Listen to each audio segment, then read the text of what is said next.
말씀입니다. 사도행전 9장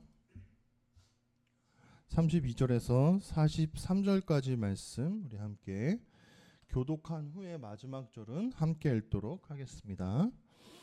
베드로가 온 지역을 두루 지나서 룻다에 자리 잡고 사는 성도들한테까지 내려왔을 때의 일이었다.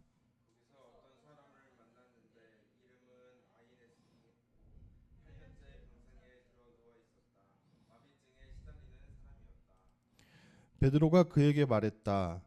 아이네이스, 예수 그리스도님이 그대를 낫게 해주십니다. 일어나 자리를 정돈하세요. 그러자 곧바로 그가 일어났다.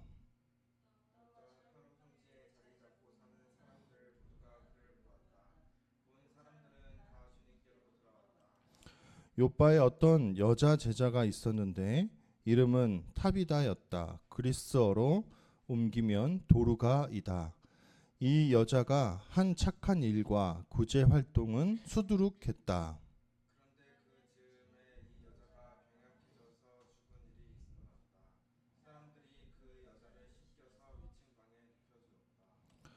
룻다는 요바에서 가까웠다. 제자들이 베드로가 요바에 있다는 소식을 듣고서 두 사람을 베드로한테 보냈다. 그 둘은 베드로한테 사정사정했다. 머뭇거리지 말고 우리 있는 대로 건너와 주세요. 그러자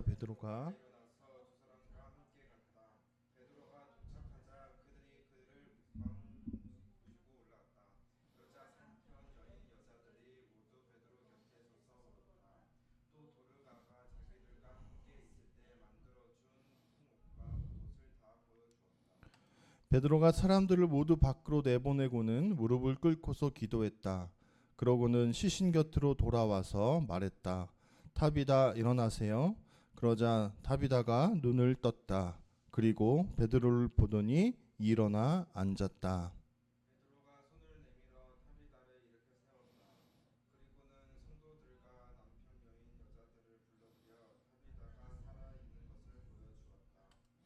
이 일이 요빠 온 지역에 알려져서 많은 사람들이 주님을 믿게 되었다. 베드로는 요빠에서 가죽 다루는 사람 시몬의 집에 꽤 여러 날 머물게 되었다. 아멘. 자, 함께 말씀 나누겠습니다. 필요를 보는 연습이라는 제목으로 말씀 나누겠습니다. 들어보셨을 수도 있을 것 같아요. 이런 예화입니다. 석가모니와 예수를 비교하는 그런 내용입니다.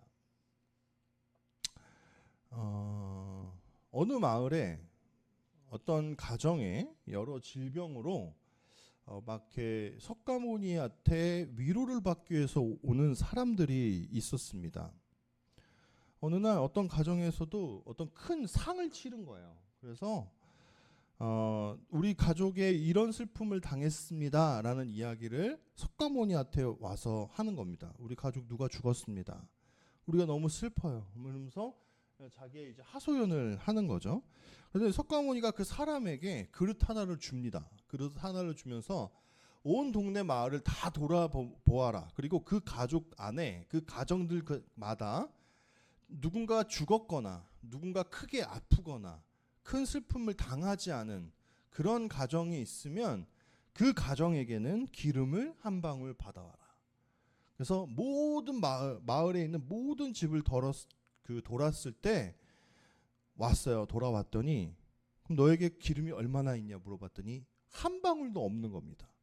그러면 석가모니가 그 사람에게 이렇게 얘기를 하는 거예요. 봐라. 모든 가정 안에는 모든 사람들에게는 다 고통이 있다. 그 고통은 너의 것만이 아니라 모든 사람의 것이니 그것을 받아들이고 인내하고 참아내는 삶을 살아가라 이렇게 얘기를 하는 겁니다. 그럼 달라진 건 없는 거죠.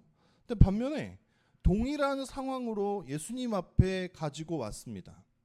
근데 예수님은 어떤 질문도 하지 않으시고 즉시 그의 고통, 질병, 죽음의 문제를 직접 개입하셔서 고쳐주셨습니다.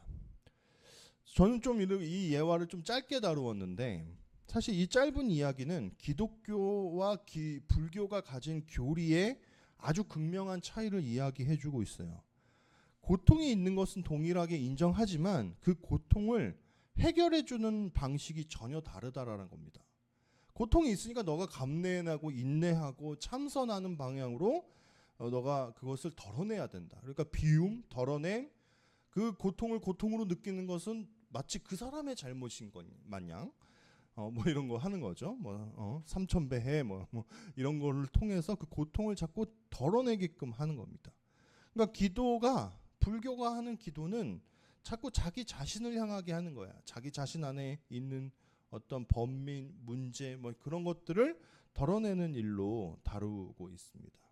여러분 세상을 보십시오. 얼마나 많은 고통들이 존재합니까?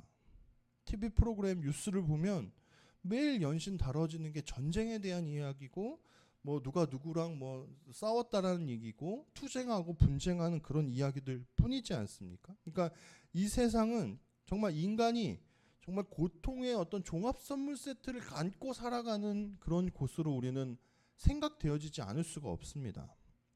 불교가 말하는 것처럼 세상은 그저 고통의 덩어리이니까, 그러니까 세상은 그냥 변할 수가 없으니까 바뀌어야 할 것은 자신이다라는 이야기를 하는 것은 사실 굉장히 어떻게 보면 무책임한 것일 수도 있겠다 하는 생각을 하게 돼요.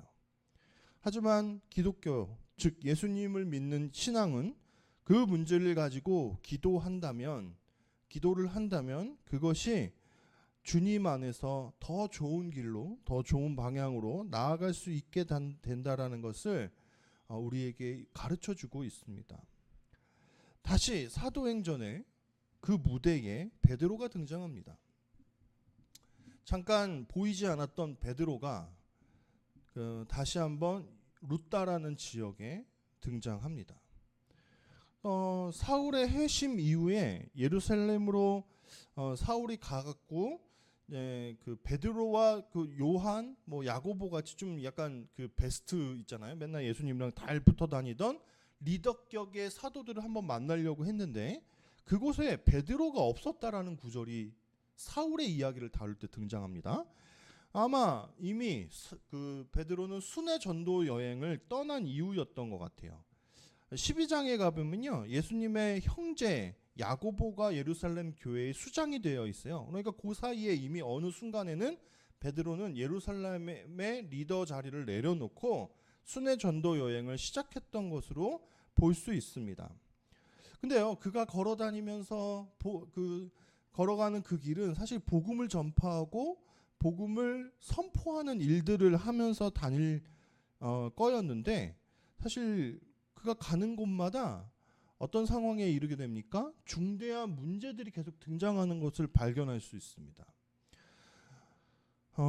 사람들의 생명과 직결된 문제, 어떤 큰 어떤 아픔과 관련되어 있는 문제, 그리고 아주 중요한 필요가 해결되어져야 되는 그런 문제들이 계속 직면되고 있습니다.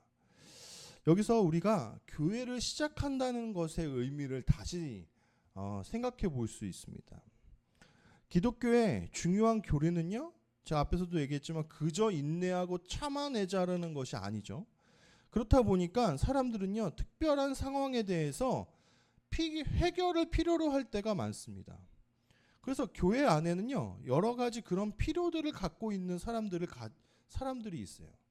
제가 선교적 교회에 대한 내용을 공부하고 나서 고민이 됐어요. 어떻게 교회를 할까? 이런 고민을 진짜 많이 했습니다. 근데 그런 생각을 했어요. 코로나 기간 동안에 그 어떤 식당들은요, 일자리를 구하기도 너무 힘들었었어요. 왜요? 막 그 사람들이 오지 않는 것으로 인해서 있던 직원도 자를 판인데 어떻게 직원을 구합니까? 그러니까 막 그런 것들에 전전긍긍하는 그런 업체들이 많았거든요. 근데 제가 그때 만약에 제가 교회를 시작했다면 저는 그냥 우리 교회가 있는 그 주변에 있던 어떤 식당을 하나 또 좀 뚫고 친해지고, 그냥 어떨 때는 거길 가서 한 제일 바쁜 시간에 같이 그냥 뭐 해줄까요? 앞치마 메고 그냥 서빙해주고 하는 거, 그런 거 해줘야겠다라는 생각을 했었어요. 물론 지금은 뭐 그런 것도 못하고 아무것도 못하는 상황이지만 그런 생각을 한 겁니다. 그러니까 실질적인 문제를 돕거나 해결해주지 않는데 그냥 가서 위로해주고 다 잘 될 거예요 이렇게 하는 것이 정말 기독교가 가진 복음일까 하는 생각을 했다는 거예요. 자녀가 없어서 슬퍼하는 사람에게 그냥 기도를 해야겠지만 그렇다고 저희가 뭐 애를 다시 놔줄 수는 없죠. 하지만 정말 간절하게 그 교회 공동체가 그 자녀의 문제를 가지고 함께 기도하면서 방법을 같이 찾아 나가는 거, 그것이 저는 정말 복음이다라는 생각을 했다라는 겁니다. 물질이 없는데, 그래서 가난한데 하나님은 너희를 사랑하신다. 그리고 너희는 하나님만 믿으면 이 땅에서의 삶은 너무나 보잘것없었지만 영원한 천국으로 너희들이 인도될 거야 라고 이야기하는 게 정말 그 사람에게 복음으로 들릴까요? 그렇지 않다라는 겁니다. 물론 여러분, 우리가 교회를 하면서 좀 걱정되는 것은 필요를 해결해 주느라고 정작 구원에 대한 이야기를 하지 못하는 것은 문제가 있죠. 하지만 반대로 그들의 필요를 채워주지 못하면서 복음을 얘기하는 것도 말이 되지 않는다라는 거예요. 그래서 이거는 뗄래야 뗄 수 없는 관계에 있다라는 겁니다. 본문에 두 명의 여인이 나옵니다. 아이네이스와 도르가입니다. 타비다입니다. 그 당시에 여인들에 대한 이야기가 언급된다라는 것은 그 가정이나 그 공동체 안에 남자가 부재해 있다라는 반증일 수 있습니다. 남성 위주의 사회잖아요. 그런데 여인들의 이름이 기록된다는 것은 그들 주변에 아니면 그들 공동체나 가정에 남성들이 없다라는 이야기일 수 있다라는 거예요. 그 이야기는 무엇을 전제하냐? 지금 그 공동체는 남편이 없고 그리고 중풍에 걸렸고 하는 문제들로 인해서 극심한 어려움, 어떤 극심한 핍박과 극심한 고난에 처해 있을 가능성이 크다라는 이야기를 그 안에 내포하고 있어요. 특히나 타비다는 그런 공동체 안에서 좀 중요한 역할을 하는 여인이었습니다. 그러니까 여인들끼리 함께 공동체를 이루고 살면서도 타비다와 같이 좀 뭔가 어떤 일로 인해서 어떤 사업을 잘 했거나 그래서 뭔가 좀 재력을 갖고 있었던 사람들이 나타날 수 있죠. 근데 그 사람이 다른 남편 여인 사람들을 많이 돌보았습니다. 그래서 왜 그 당시에 남편들이 많이 없습니까? 로마의 전쟁터에 다 끌려나가는 겁니다. 우리 일제시대에 우리 남자들이 다 끌려나가고 전쟁마다 일어나면 막 남자들이 다 끌려가듯 그 당시에도 마찬가지였습니다. 그러나 죽었거나 전쟁터에 나가 있거나 할 가능성이 굉장히 크죠. 왜냐하면 예수님의 아버지도 유년기에 등장하고는 등장하지 않으세요. 그래서 아마 그랬을 거다라고 생각하거든요. 예수님이 공생애를 시작하실 땐 마리아밖에 존재하지 않습니다. 같이 앉지 않. 그러니까 그런 가정이 너무나도 많았다라는 거예요. 그러니까 얼마나 그 여인들이 그 당시에 어렵게 살았는지를 우리는 엿보아야 됩니다. 그래서 그곳에 베드로가 보내진 겁니다. 그곳에 있던 문제를 가지고 있던 여인들을 만난 겁니다. 사도행전을 통해서 저희는 계속 교회는 어떤 모습이어야 할까?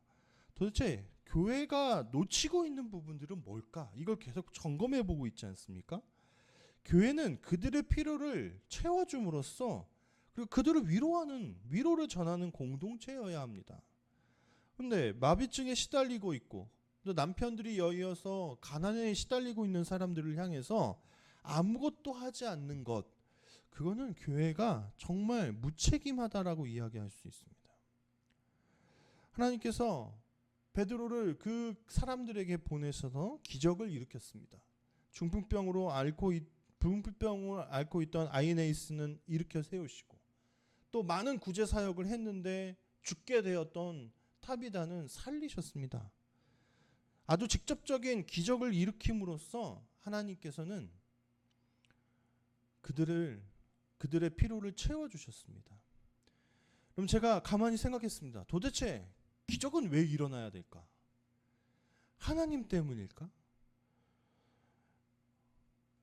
여러분 고대 근동에 많은 종교들이 존재했어요. 옛날에 뭐 어떤 고대 문헌들을 보면 메소포타미아의 어떤 왕을 찬양하거나 어떤 왕조의 그 세워짐에 대한 이야기를 하거나, 근데 거기에서도 되게 기적적인 일들이 많이 등장하거든요. 근데 그게 되게 불가피하게도 성경 안에 등장하는 내용과 같이 가끔 내용이 비슷할 때가 있습니다. 그래서 구약의 내용들이나 뭐 어떤 이런 내용들을 가끔 학자들이 이렇게 연구를 합니다. 고대 근동에 그런 이야기 많았다 이거예요. 여러분 모세가 방주를 만들고 홍수가 나고 하는 그런 신화들이 있잖아요. 그 고대 근동에 그런 비슷한 이야기가 많아요. 그래서 노아의 이야기도 신화로 취급하는 사람들이 존재해요. 그래서 제가 이게 너무 혼란스러운 거예요. 제가 어느 날 카톨릭 신학자랑 만났습니다. 그 사람은 신부가 아닌데 그 사람은 그냥 성경을 연구하고 이집트학을 연구하고 이런 게 그냥 자기의 학문이에요. 그래서 성경을 너무 자기 멋대로 얘기하는 거예요. 뭐라고 얘기하는지 아십니까? 거기에 다 웬만하면 다 목사님들이셨는데 어떻게 거기 용감하게 와가지고 그런 얘기를 하는데, 모세의 이야기가 신화이고 노아의 이야기가 다 신화다라는 거예요. 그러면 우리는 생각에 신화인데 어떻게 그게 우리를 구원하는 이야기가 될까? 이런 얘기를 상상이 안 되지 않습니까? 그 사람들은 된다고 생각합니다. 그리고 똑같은 이야기가 많았다는 얘기를 하는 거예요. 저 너무 이상해서, 그때 당시 제가 아직 그 학업을 다 마치지 않았을 때거든요. 예, 학교를 마저 다닐 때거든요. 대학원으로 결혼하고 나서 저 교수님한테 질문했습니다. 제가 어떻게 하다가 저기 북토크에 가가지고 만났는데 그런 신학자를 만났어요. 그랬더니 딱 교수님이 딱 정리해 주셨어요. 자세히 보면요, 극명하게 갈려 있대요. 그들이 얘기하는 그 신화의 겉표면은 똑같은 홍수 이야기를 다루고 있는 것처럼 보이지만 포커스가 그 신이나 그 왕에게 집중되어 있으면 그거는 성경의 이야기랑 닮아 있지 않다라는 거예요. 다른 나라 이야기인 거예요. 그러니까 그의 이야기는요, 목적이 딱 그거예요. 이 왕이 얼마나 대단하고 이 왕이 얼마만큼 신에 가까운 사람인가, 이런 이야기를 하고자 함이고, 성경 안에 동일한 이야기가 있지만 기적이 일어나고 어떠한 이야기들이 진행되는 것은 사람에게 집중되어 있는 거예요. 어떤 그 출애굽기가의 그 이야기 중에 모세가 막 홍해를 가르고 하는 일도 되게 막 멋있고 웅장하게 막 이렇게 다루는 것은요, 성경적이지 않다라는 것을 잘 아셔야 됩니다. 모세는요, 굉장히 힘을 빼고 그냥 지팡이만 딱 가르쳤어요. 근데 물이 빠졌어요. 근데 우리가 그 홍해 다룬 장면, 그런 영화들 어떻게 해요? 모세가 막 지팡이를 휘둘러 갖고요, 막 물에 꽉 꽂아요. 마치 모세가 한 것처럼. 그렇지 않다라는 겁니다. 제가 왜 이 이야기를 길게 합니까? 신화화되어 있는 것은요, 그 사람을 위함이 아니에요. 오늘 베드로가 부각되어 있는 것처럼 보이십니까? 만약에 우리가 베드로를 부각해서 본다면 그건 성경을 잘못 보는 겁니다. 성경 안에 기적이 일어나는 것은 그 사람들의 필요 때문입니다.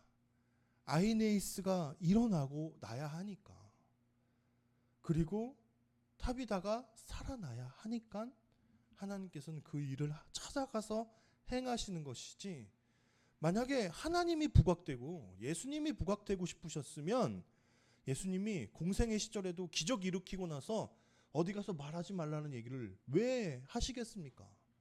드러나지 말아야 되는 겁니다. 아직 십자가가 좀 뒤에 있으니까. 기독교는 교회가 드러나면 안 되고요, 목회자가 드러나면 안 된다고 생각합니다. 그래서는 안 된다고 생각합니다. 큰 교회가 좋은 서비스들을 많이 베풀어 주는 건 고마운데, 전 좀 더 가리고 좀 더 낮추고 그 일을 좀 섬겼으면 좋겠어요. 그래서 마치 그 기도회가 없고 그 교회가 없으면 한국교회 여러 교회들이 막 다 죽을 것처럼 그렇게 하는 것은 저는 옳지 않다고 생각해요. 하나님이 드러나야 되는데 자꾸 교회가 드러나고 목회자가 드러나는 게 저는 좀 슬픕니다. 제가 드러나려고 하시면 여러분 누르세요. 우리가 드러나면 안 됩니다. 누군가가 우리로 하여금 위로받고 도움을 받고 필요가 채워진다면 그 사람들을 위함입니다. 그 사람들이 드러나야 됩니다. 자, 다시 한번 또 생각해 볼게요. 하나님께서 왜 베드로를 순회 전도 여행을 시키셨을까? 그 사람들의 베드로가 일하고 교회가 일하는 것이 그 사람들의 필요를 채우기 위함이면 베드로가 순회 전도용을 한 이유는 하나입니다. 하나님이 그로 하여금 필요를 보게 하시기 위해서 베드로를 순회 전도자로 만드신 겁니다. 제가 휴가를 써가지고 캄보디아 갔었잖아요. 근데 저는 사실 그 제 귀한 휴가를 어떻게 쓰고 싶었냐면 제주도를 한 번도 못 가봐서 그때 스쿠터를 타고 혼자 여행을 하고 싶었어요. 제 친구한테 그렇게 한 친구가 있다고 그래서 물어봤거든요. 나름 재밌었대요. 혼자 스쿠터 타고 여기저기 다니고. 근데 조심하라 그러더라고요. 허벅지 다 탔다고. 화상 너무 입어갖고 뭐 그런 얘기하고. 근데 그것조차도 전 되게 좋아 보였습니다. 그 당시에 제가 뭐가 없었기 때문에 아무것도. 그래서 캄보디아를 가려고. 근데 그러다가 문득 저랑 친했는데 한 번도 가보지 못하고 만나보지 못했던 캄보디아 선교사님이 생각이 나는 겁니다. 학교에서 꽤 기도 제목도 서로 나누고 공유하고 같이 기도하고 하면서 친했던 그런 친구인데 아마도 이제 저는 군대 갔다 오니까 그 친구 먼저 졸업했겠죠. 그리고 한 1, 2학년 때 말고는 마주친 적이 없는 거예요. 크게. 그러면서 어느 날 그 친구가 선교를 떠났다는데 그래서 단톡방에 기도 제목도 올라오고 하는데 여러분 솔직하게 저도 목사지만 그렇게 올라오는 기도 제목 잘 기도 못하게 됩니다. 그런 게 좀 마음이 찔리는 거예요. 그래서 캄보디아를 가게 된 겁니다. 결정을 해서 혼자 가게 된 거죠. 근데 캄보디아를 갔더니 와 어마어마한 것들을 경험합니다. 저는 전혀 캄보디아 그냥 갔어요. 아무 생각 없이. 근데 제가 주일날 출발하다 보니까 완전 거의 밤을 새고 가다시피 갔거든요. 막 연착되고, 그러니까 막 그 경유하고 그래서 그렇게 가야 돼서 너무 못 일어날까봐 공항에서 다 자는데 못 일어날까봐 그것도 제대로 잠을 못 잤어요. 그럼 진짜 혼자 갔는데 국제 고아될까봐 못 갔습니다. 그래서 거의 밤을 새고 갔습니다. 주일날 저녁에 출발해서 그 다음날 아침에 도착하는데 한 4시간인가 6시간을 그 경유해야 됐거든요. 경유하고 꼬작 1시간 가는데 경유를 시켜요. 그런 비행기 표들이 있습니다. 그래서 밤을 새고 가서 전혀 정신이 없는데 그 캄보디아가 겪은 아주 큰 아픔, 폴포트라는 되게 그 독재자가 있었습니다. 그 마오쩌둥에게 그 영감을 받아가지고 캄보디아를 공산국가로 만들려고 했던 폴포트라는 사람의 이야기가 담겨져 있는 박물관 2권을 가는데 너무 충격이었습니다. 캄보디아 사람들의 그 아픔, 그 다다음 해인가에 청년들을 데리고 갔을 때는 그 선교사님의 그 사역지가 바뀌어서 앙코르와트가 있는 시엠립으로 바뀌고 제가 갔던 곳은 수도 프롬펜이어서 그곳을 우리 청년들은 못 갔었는데 저는 가서 봤어요. 그래서 어마어마하게 많은 사람들, 인구의 3분의 1이 학살될 정도로 큰 아픔을 갖고 있는 그런 곳이었습니다. 되게 살기 좋은 나라였는데 꽤 행복했던 나라인데 그 이후로 되게 후진국이 되어버렸습니다. 막 남편도 막 섞어버리고요. 애들은 제대로 된 교육을 수년간 받지 못하고요. 그리고 아무 이유도 없이 고문당해갖고 죽임당하고요. 3분의 1의 학살된 사람들의 그 해골이 위령탑으로 그 유리통 안에 큰 유리통 안에 들어가 있는 걸 보고 진짜 끔찍하고 경악을 금치 못합니다. 그런 캄보디아인들의 아픔, 필요 뿐만 아니라 안선녀 선교사님이 갖고 있었던 그 고민, 아픔 혼다 차를 몰고 있는데 다 수입된 차예요. 중고차, 오래된 차. 그러니까 사역지 갈 때마다 이 차 퍼질까 봐 고민하는 그런 모습들. 그런데 차가 싸냐? 구할 수 있냐? 그 나라 돈으로? 그러지도 않아요. 그러니까 그런 문제들이나 그 사역지에서 그 사역을 자기를 파송했던 선교단체에게 버림받고 후원자를 찾지 못해서 고민했던 시간들이나 뭐 이런 것들을 나눠주는데 너무 미안한 거예요. 너무 미안한 거예요.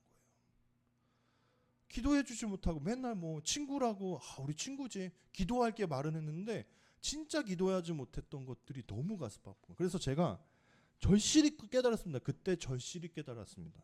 뭐냐? 교회가 정말 많은 돈을 투자하면서까지 비전 트립을 가야 되는 것은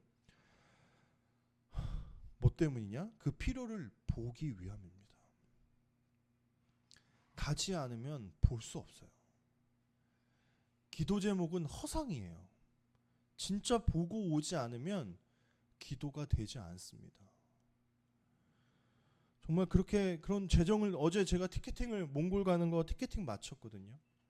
정말 저희가 가진 재정의 어마어마한 퍼센트를 차지하는 금액이 비행기 값으로 들어가요, 사실은. 근데 그걸 보면서도 이건 아까워하지 않아야 돼라고 생각하는 건 뭐냐? 그건 당연한 투자입니다. 그들의 필요를 보고 또 돌아와서 그들을 위해서 계속 기도하게 되는 것으로. 캄보디아는요, 적어도 제 마음속에 영원히 남아 있습니다. 다른 어떤 방송을 보다가도 그런 것들을 듣게 되면요, 더 관심을 갖고 기도하게 됩니다. 지금 상황이 더 어떤지, 그곳에는 지금 어떤 일이 일어나는지. 지금 캄보디아 선교사님은요, 나와 있어요, 한국에. 왜냐? 또 후원을 해주던 자기 모교회로부터 버림받았어요. 더 이상 지원하지 않겠다고 했습니다. 왜 그럴까요? 그걸 왜 끊을까요? 못해서가 아닌 것 같은데 참 슬픕니다. 그래서 생활비를 어떻게 할 수가 없어서 나와 있어요. 돈 벌고 있어요. 그래서 언젠간 가야지. 언젠간 가야지. 그래서 제가 그 스리랑카의 선교사님도 모셨던 이유, 몽골 가려고 하는 이유도 다 그런 겁니다. 필요를 보기 위함입니다. 교회는 여러분 그런 연습을 해야 됩니다. 선교적 교회를 한다? 보냄받은 교회여야 한다? 우리가 일상 선교사다 하는 이런 이야기들은 이 한마디로 귀결되는 것 같습니다. 필요를 보는 연습. 저를 한번 따라해 보실까요? 필요를 보는 연습. 네, 이거 오래간만에 하네요. 사람이 얼마 없어가지고 제가 맨날 이런 거 하면 괜히 이상해 보일까봐 안 했는데 예전엔 자주 했거든요. 시키고. 필요를 보는 연습을 많이 해야 됩니다. 우리의 대장 되신 예수님은요, 석가모니처럼 그냥 고통이 있으니 그 고통을 수행으로 참아내라 라고 이야기하는 신이 아니지 않습니까? 우리 안에 있는 인생의 문제, 고통 예수님은 보십니다. 그리고 그 고통을 없애기 위해서 주님은 어떤 방법들을 계속 찾고 계십니다. 그 방법이 우리의 길과 만날 때 우리는 그것을 기도 응답 받았습니다라고 아마 그렇게 이야기하는 것이겠죠. 교회는 선교적 교회여야 합니다. 보냄받은 교회여야 합니다. 일상 선교를 해야 되는 겁니다. 하지만 그 이야기는 한마디로 귀결됩니다. 뭐냐? 이 세상의 필요를 보는 연습을 자꾸 하는 겁니다. 우리 지역에 뭐가 필요한지, 우리의 교회가 어떤 사람들의 필요를 어떻게 채워줄 것인지, 그래서 어떻게 노력하고 어떤 길로 나가야 할지를 계속 찾는 것이어야 합니다. 제가 어제 집안에 결혼식이 있어서 동참을 못했는데 예누예담 올라온 기도 제목을 보니까 이러더라고요. 자기가 무엇을 필요로 하고 뭘 기도해야 되는지를 모르겠다. 어떤 친구가 그렇게 썼어. 이거 큰 문제다. 반은 안쓰럽고 반은 기특합니다. 뭘 필요한지도 모르는 거는 좀 안타까워요.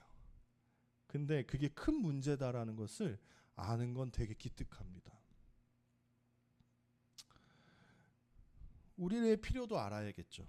하지만 우리의 필요를 넘어서 다른 타인의 필요를 찾아다니는 그런 교회로 커 나가야 하는 것입니다. 세상은 하나님의 필요로 인해서 창조되었습니다. 그리고 망가진 그 세상에 예수님은 필요하셔서 오셨습니다. 그리고 사도들을 파송하시면서 땅끝까지 내 증인이 되라고 하신 것은 그냥 기계처럼 복음을 전파하고 다녀라 라는 것만이 아니라 다니면서 너희들이 가는 곳곳마다의 필요, 문제, 고통에 직접 뛰어들어서 고치고 만지고 위로해라 라는 의미에서 그들을 필요한 사람들로 보내신 것입니다. 그래서 우리가 매일 신앙 고백하는 것은 무엇입니까? 우리가 필요가 되었으면 좋겠다라는 거예요. 어떤 교회에, 어떤 세상에, 아니면 어떤 누군가에게 필요한 교회, 필요한 신자, 필요한 목회자가 되어야 하지 않겠습니까? 그 길을 계속 찾아 나서시는 여러분과 제가 되었으면 좋겠습니다.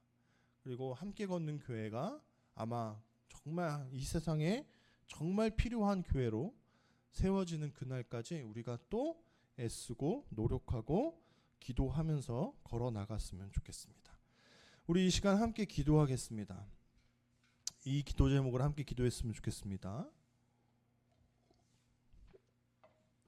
우리의 필요를 바로 아래는 연습도 저는 중요하다고 생각합니다. 자기의 필요도 기도하지 못하는 사람이 어떻게 남의 필요를 볼 수 있겠습니까? 이게 1차적인 것이겠죠? 하지만 하나님께서는 우리를 그냥 자신의 필요에만 늘 머물러 있는 그런 신자들로 부르시진 않았습니다. 먼저는 하나님의 필요를 알게 하시고, 그리고 하나님께서 주시는 그 눈으로 우리 주변의 필요를 챙기는 삶 살아갈 수 있게 해달라고 이 시간 함께 기도하겠습니다.